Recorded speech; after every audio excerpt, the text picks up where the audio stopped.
natin itong mapag-usapan. Pero kasi parang madalas na siyang madinig at madalas na siyang tuksohin dito. Pero di ko alam kung umalma ba siya, nag-deny ba siya or what, di ba? So anyway, hindi naman issue yun. Kung totoo naman siyang ganon or hindi siya totoo, doesn't matter. Basta kung ikaw ay public servant, dapat ang unahin mo, trabaho mo, hindi ang sarili mo. But anyway, tingnan natin mga kaklir ha. Pag-usapan na lang natin ito kasi medyo nakapukaw ng ating pansin, ha? Tingnan natin, okay? So ito ang sabi niya mga kaklir, ha? Share ko lang. Yan, ha? Sabi dito, itong si Senator Alan Cayetano. For people to sacrifice their time, umabsent, magutom to be here. Siguro maliit na bagay na dumating tayo at makiisa. Yun na nga mga kaklir, minsan isipin mo, di ba? Yung mga tao dyan, sumalang, tiniis ang ulan. Diba? Yung iba mga walang payong, iba nakakapote, yung iba mayroong may payo. Pero iba, di ba dyan natulog? Talaga nagsakripisyo. May portalet, dyan na, kumbaga nagagamit ng restroom. Di ba? Wala nang uwian. Napaka-inconveniente, mga kaklir, ng kalagayan. Di ba? Napaka-inconveniente. Napaka-inconvenient sa kanila na siyempre, di ba, pag ikaw nasa labas, wala ka sa bahay mo, tapos nauulanan ka, tapos dyan ka matutulog, sa labas, sa kali, sa kalsada. Siyempre, hindi komportable yun. Diba?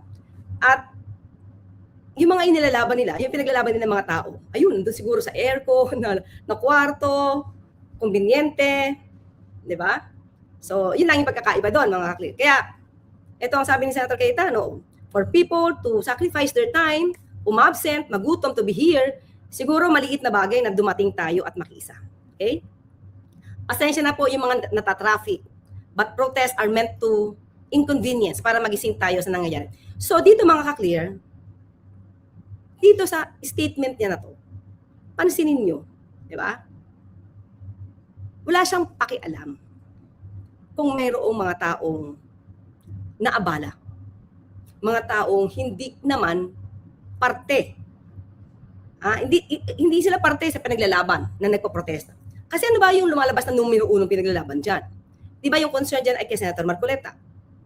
Hindi nila gusto kung madidimanda, masasampa ng kaso, makukulong, or binanggit nila yon. At sinasabi nila na dahil wala na kung makukulong man Senator Marcoleta, ay baka tumigil ang pag-iimbestiga sa mga anomalya. Tandaan natin mga kaklir. 2025, nag-start magpa-imbestiga ang Pangulo tungkol sa flood control projects na mga anomalya. Di ba? So, kailan ba siya nahalal bilang senador? 2022. Sino ba nagpaumpisa ng pagpapaimbestiga? Sino ba yung hindi na nakatiis dahil nakita niya yung mga mali? Nakita niya ibang abuso? Sino ang nagsabi ng mahiya naman kayo? And after a month, bumuo ng ad hoc committee. Nagkaroon ng website para doon kayo magsumbong ng mga anomalya sa mga infrastruktura, especially flood control projects. Hindi naman si Senator Marcoleta, di ba? Si PBBM, si Pangulong Marcos Jr. yun. So, kung inilalaban din dito ni Senator Alan Cayetano ay patungkol sa hindi dapat makasuhan si Senator Marcoleta dahil ito daw ay di umano imbentong kaso. So, dahil sa may ililigtas kayo na tao mula sa isang kaso,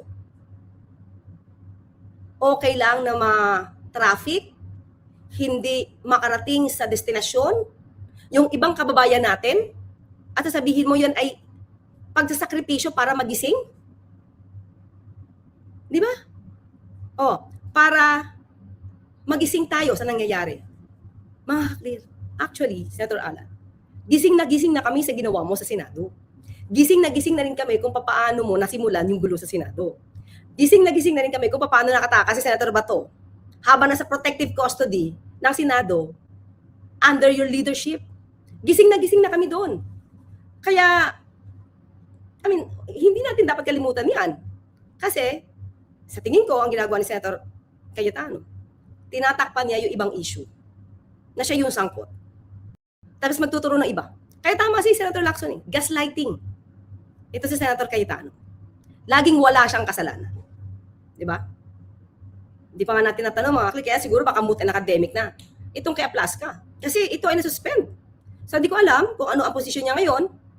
Kung kinuha pa siya ni Senator Alan, siguro dapat mag-report siya. No? Hindi ko alam yung latest mga regarding that. kung nag-report ba siya kay Ombudsman, patungkol dun sa preventive suspension na ipinataw kay General Aplasco.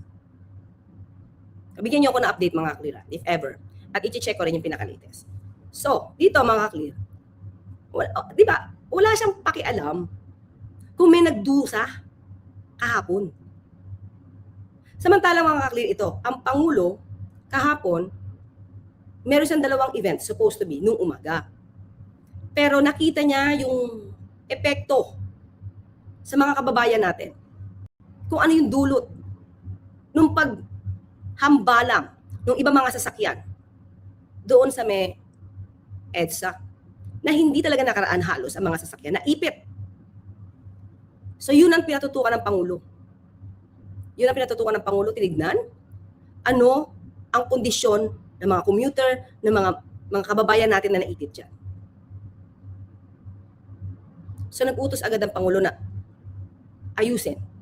Pero ang dami dumagsa. At ang balita nga natin, itong si NCRPO director, miyembro ng INC. So di natin alam kung may effect ba yon dahil medyo maraming pumuna sa kanyang naging trabaho. Okay? Pero ako, ayoko manghusga mga kaklir kasi wala akong personal na knowledge. Kung nasadya ba, naging mabagal ba, naging mabilis ba. Although, sabi nga natin, tayo nakikinig naman sa mga nakikita ng iba nating kababayan. So, we just hope na hindi naman apektado yung kanyang trabaho dahil sa pagiging miyembro niya ng INC. Okay? So, may konting kaguluhan kahapon, may nagkaroon ng injury sa ibang mga pulis. So, okay lang kay Senator Cayetano yung ganun eksena para lang maipaglaban ang interest, personal interest talaga to actually, ni Senator Marcoleta. This is not a national concern actually. This is not a national issue. Pero ang dami na apektuhan doon sa daanan sa EDSA. At wala siyang pakialam, okay lang, according to Senator Alan Cayetano. So tingin ko, yung speech ni Senator Amy Marcos, na walang pakialam, manhid, tingin ko mas nag-describe sa kanila. Sila yung mga manhid. Dahil walang naging pakialam sa mga taong naapektuhan nung protesta kahapon. Diba? So, kung makikita nyo mga si Senator Alan Cayetano, siguro at iba pang mga rabbit DDS, isa lang yung tingin kong tinutumbok nila Diba? Maliban sa masagip ang Vice Presidente sa isang impeachment complaint or articles of impeachment sa impeachment trial, ay gusto nila agad na mawala si Pangulong Marcos Jr. sa posisyon. Bakit? Kasi kapag nandyan si VP Sara, lahat ng reklamo, lahat ng kaso nila, lahat na nabunyag sa kanila, mabubura yan. Pwedeng mabura. Kasi ang panahon naman ni dating Pangulong Duterte, yung mga ganitong klase mga negosyo, hindi naman nabubulgar. Diba? Yung negosyo ni Mike Defensor sa KTV, saka sa Blue Hotel, di naman to napapansin. At base nga sa floor plan, mukhang tago at may mga sikretong daanan. Para from KTV, diretso dun sa hotel. So, ganito bang mga klase ng mga tao? Kasi nandiyan din si Mike Defensor. Diba? Yung ibang mga DDS, nandiyan dyan. Nandiyan yan si Senator Amy Marcos. Nandiyan si Senator Cayetano. Lahat ng kumakalaban sa administrasyon, mukhang sumasabay sa rally ng INC. At tinanggap naman sila.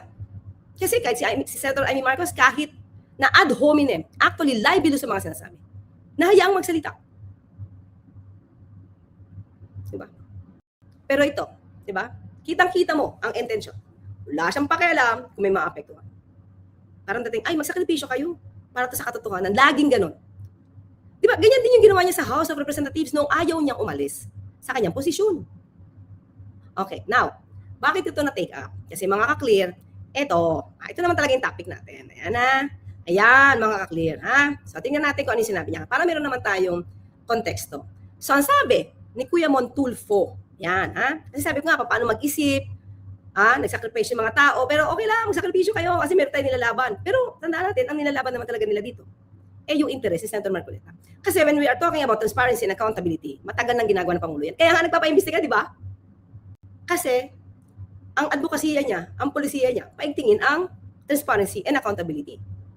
May mga portal na nga tayo ngayon, may mga e-gov na tayo ngayon para makita nyo yung mga bidding, mga procurement.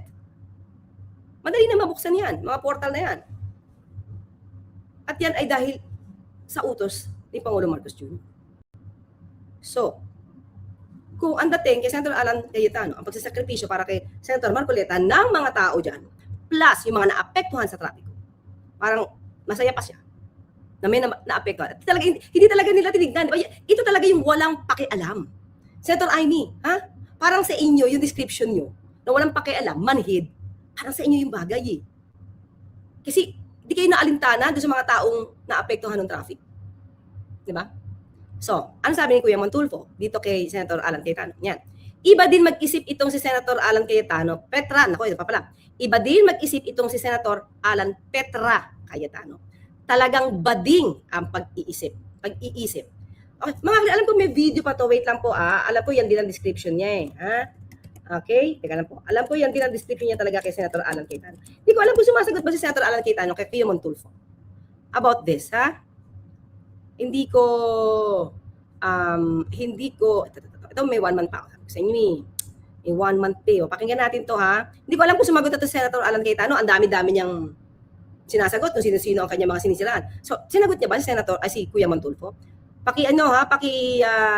Comment lang mga clear kasi hindi ko nadinig kung meron siya nabanggit. Kung lumaban ba siya. Ito. Hindi ako to si Corina Sanchez was able to interview si Senate President Alan Cayetano at sinabi ni Alan Cayetano that the impeachment will be forthcoming will be agad-agad. Maniniwala ba kayo sa sinabi? Hindi ako naniniwala kay... Wala kang tiwala kay Alan Cayetano. Mahina talaga mahina.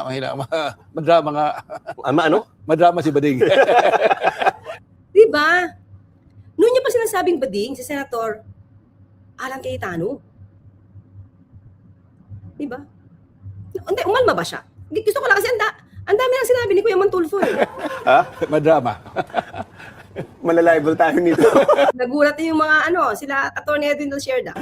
Hindi, buti na lang na mayroong intro na all the Pero kahapon na humanga ako sa kanya, di ba sabi ko pa nga kahit na bading yan, pero di ba? Ilang beses niya sinabing bading, pati dito sa ngayong bagong comment niya to. Kasi itong statement na to ay tungkol sa INC rally.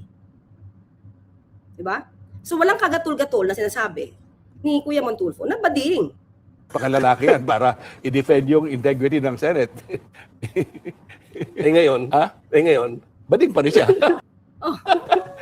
Diba? So, anong alam ni Kuya Montulfo para paulit-ulit niyang sabihin, bading? Pati pag-iisip. Senator Alan, Petra nga tawag niya Bading. Sinare ko lang to sa inyo mga kaklira para siguro wala namang mali kung bading. Diba? Baka naman admitted na kaya hindi siya sumasagot. Sumagot ba siya? Yes, gusto ko lang malaman. Diba? Pero wala namang mali kung bading. Diba? Kaya siguro iba yung magiging isip natin kung i-admit niya na bading siya. Diba? Mas maganda kung i-admit na niya parang si Rostong Padilla. Diba?